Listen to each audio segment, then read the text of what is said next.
Assalamualaikum warahmatullahi wabarakatuh. Halo semua.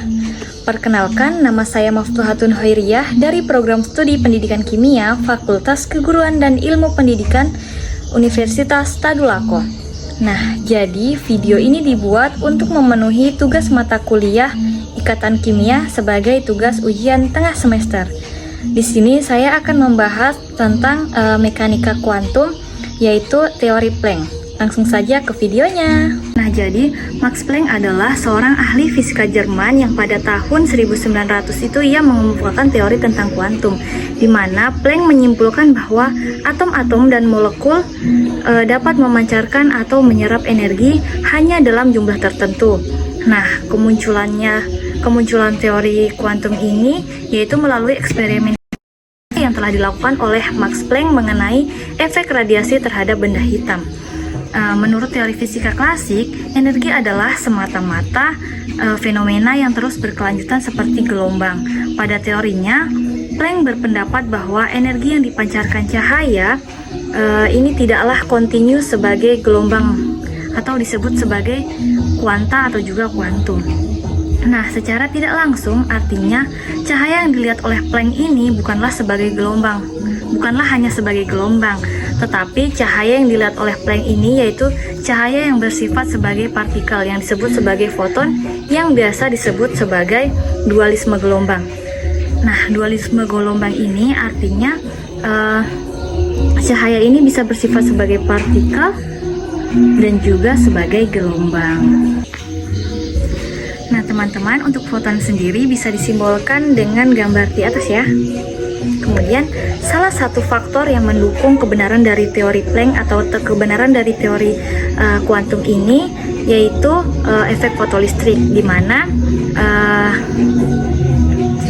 efek fotolistrik ini dikemukakan oleh Albert Einstein pada tahun 1905. Nah, efek fotolistrik ini adalah keadaan di mana cahaya mampu mengeluarkan elektron dari permukaan beberapa logam atau yang paling sering terlihat itu pada logam alkali. Nah, Einstein ini menerangkan bahwa cahaya terdiri dari partikel-partikel foton yang energinya sebanding dengan frekuensi cahaya. Jika frekuensinya rendah, maka setiap foton mempunyai jumlah energi yang sangat sedikit dan tidak mampu memukul elektron agar dapat keluar dari permukaan logam. Nah, sedangkan jika frekuensi bertambah, maka foton memperoleh energi yang cukup tinggi untuk melepaskan elektron.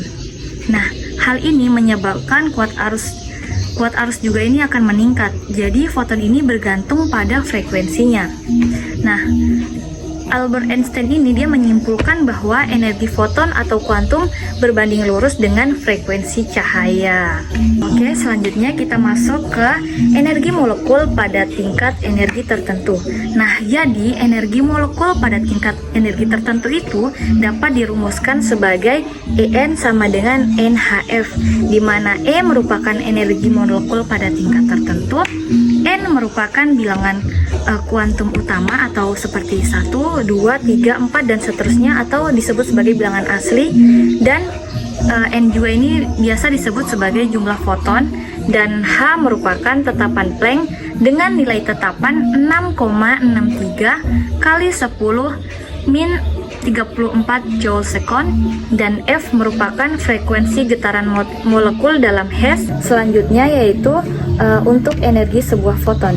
Jadi kuantum atau foton ini merupakan partikel yang menyerap atau memancarkan cahaya dalam sebuah diskrit yang dapat dirumuskan sebagai E sama dengan HF, atau bisa dituliskan sebagai energi sebuah foton sama dengan tetapan Planck dikali frekuensi getaran, atau energi sebuah foton sama dengan tetapan Planck dikalikan kecepatan cahaya, yaitu dengan tetapan 3 kali 10 pangkat 8 meter per sekon dibagi lambda atau panjang gelombang cahaya.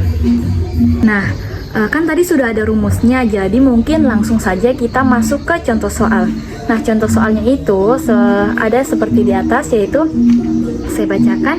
Berapakah energi yang terkandung dalam sinar dengan panjang 5000 Armstrong jika dapat diketahui dari tetapannya bahwa kecepatan cahayanya yaitu 3 kali 10 pangkat 8 meter per sekon, dan tetapan Planck-nya yaitu 6,63 kali 10 min 34 joule.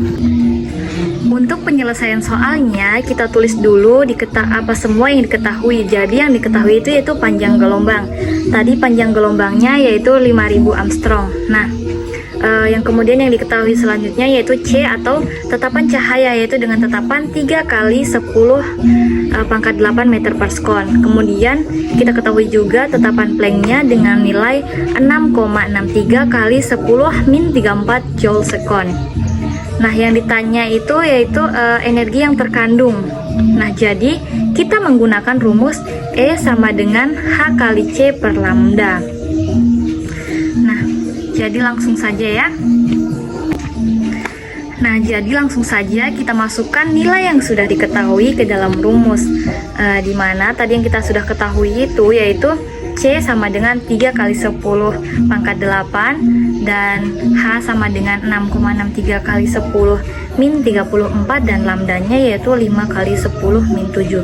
Nah, lambdanya tadi kan 5000 Armstrong, di mana 1 Armstrong itu sama dengan 10 pangkat min 10 meter. Jadi 5000 Armstrong sama dengan 5 kali 10 pangkat min 7 meter. Nah, jadi diperoleh hasilnya yaitu 3,978 dikali 10 pangkat min 19. Jadi min 19 itu dari min 34 dikurang min 7 dan juga dikurang 8.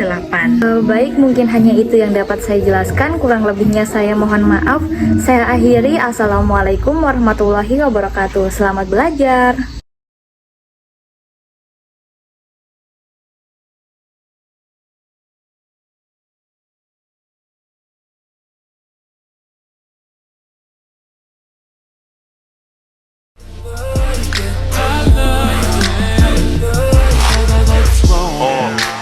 Panties down from under you.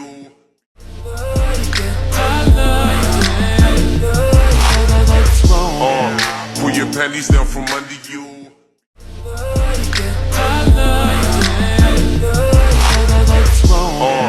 Pull your panties down from under